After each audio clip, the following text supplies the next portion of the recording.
Never happened to you? You play in a rec game or tournament, they completely ignore you in the game. You feel like you can just sit on the ground, go grab a task of coffee, they won't even notice. Yeah. Hey guys, welcome to the CliffPickleball. My name is Clifford. And I'm Heather Smith, and today we're going to talk about what to do when you're being targeted in pickleball.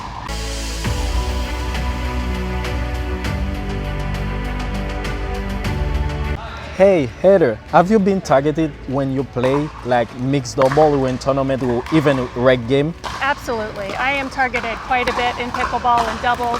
A lot of people are targeted because it is a very common strategy in doubles and in mixed doubles in particular. It's often as a female. You are a target in doubles, and sometimes it's lesser experienced players or players that are not strong, or even players that are maybe demonstrating their body language is showing that they don't have enough confidence or they're not playing well. So they tend to get more balls in those situations. How do you do to handle the pressure? Yeah, well, the first thing is to recognize that it is a high pressure situation, and you need to take a deep breath and calm down, and also maybe not be reactive to the fact that you're being targeted, because it is just a strategy. I try to play my game, focus on the ball, be consistent, and try to keep the ball back in, doing what I'm comfortable doing, and then adjust with my partner and implement some strategies to get ahead and win those points. Okay, that's cool. In this video, we're gonna give you some tips on what to do when you have been targeted. It doesn't matter if you are the female player or the male player. So the first thing to do, the most important thing to do, is to recognize when you are being targeted. Be able to identify in the match play that most of the balls are coming to you. And to be able to identify, now is the time for me to really regroup, be consistent, look at what I'm doing, keep playing my game, and then begin to communicate with my partner a new strategy for adjusting to that. One of the things that you can do when you're being targeted is to mix the ball up. It's very easy as the player being targeted to be on the receiving end of a pattern of balls. Maybe they're all coming cross court. Maybe they're all coming from in front of you. And it's almost instinctive to hit the ball back in a high percentage manner in the way that it came.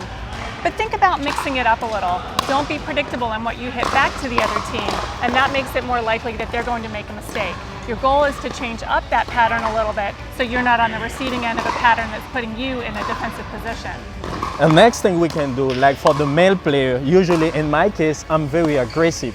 What does that mean? So I can poach.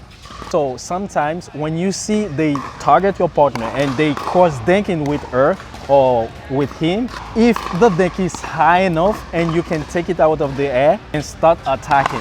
When you start attacking, they're gonna now try to play you, and they're not gonna know what to do, and you can just like easily reverse the game toward you and relieve some pressure to your partner. One of the things that you can also do is actually work to prevent yourself from being targeted.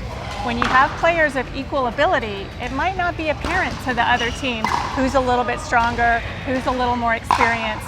Don't let your body language let you become a target. If there's a player that's having a bad day and they're demonstrating a lack of confidence after points, they might end up inadvertently becoming a target. That's a window of opportunity for your opponent if they see that one player on the team is just not playing as strongly as the other, isn't as confident as the other, and maybe is just not as mentally strong. So be mindful of your body language, be mindful of your court behaviors and your reactions, and don't let yourself inadvertently fall into being on the receiving end of those balls.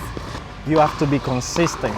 What I mean by that, so if you feel you have been targeted, all you have to do is pass the ball over. Don't try to do nothing crazy. Place the ball every time. I'm sure if you're consistent, somebody gonna make a mistake, and even our team or the other team, they're gonna get advantage of that mistake. Another strategy I use when I see that my partner have been targeted, I move toward his court. By squeezing the court, my opponent, they're gonna have like less space now. They have to be very careful, because if they make a mistake, they leave the ball just a little bit high, I'm gonna attack it. So when they feel like not comfortable to play my partner, so now they're gonna switch the game, they're gonna play me, and by doing that I can release some pressure from my partner. So targeting is one of the most common strategies in pickleball. Whether you are playing a rec game at a city park or playing in a high-level tournament, most people are targeting really before they even know it as they start playing any kind of match. One of the best things you can do is be aware that this is happening, be able to identify when it's happening, and take some really just basic steps, communicate with your partner, and be able to adjust for it quickly when it does occur. Alright guys, this is our video, and if you like the video, please Share and subscribe. alright, see you next time.